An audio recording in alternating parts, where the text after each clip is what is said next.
Elizabeth mu Kisenyi 1 kati ku makya zaali ssaawa 3 nga nkutte ekipande ne ba agenti abalala twali ba agenti bana tutwaleyo ebipande mu Kisenyi we twasanga abayaaye aba Zebia ne Chairman Sadi ne Bahati nga batulinze awo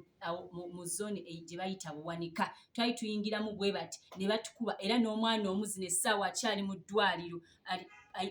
okuwona n'obutawona. Nze bankuba omugere ne bankuba omugere wano mu lubuto nenga wansi mu kugwa wansi omuyaye wa Zebia mutabani wa Zebi oba mutabani wa Zebi banandinye omugere mu lubuto bwe yandinye omugere mu lubuto nenzirika ne banzijawo mukunzijawo nagenda okuzuukuka nga ndi ku clinic eya Vine mu Odi Kampala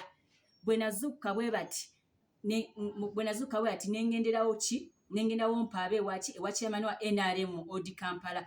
chairman wa NRM bwe nangamba bali ku zone form Odi Kampala okutuukayo nali ngenda kwogera bwe ati ne chairman naye ne bamuzingako ffe kye twagala balangirire kwakaba kimanyi bo kennyini mbu Kalungi Elizabeth ye yawangula akalulu era ne results zonna bazisoma lwaki tebatulangirira mutulangirire bannaaye ffe lwaki NRM tutuuka ku kino mu President Museveni tukoola wena gy'oli Kalungi Elizabeth akuwagidde myaka na myaka meeya obimanyi Miisa Kabanda ze sijja kutya kwogera gwe badde akulira abayaaye wali wonna mu Kisenyi batukube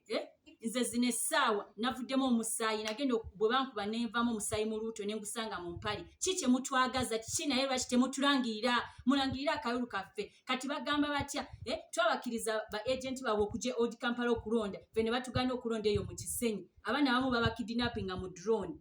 mulowooza tetubimanyi naye ng'embeera eyo lwaki etuukawo mu NRM nze kyensaba kakation za NRM era nga kakimanyi mbu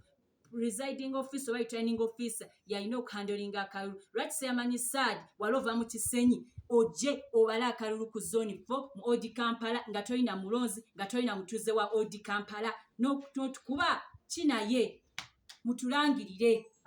The NRM Electoral Commission is to stand up and rightfully declare Kalungi Elizabeth as the winner of the NRM LC3 Woman Councillor of Odi Kampala Parish because they know for sure that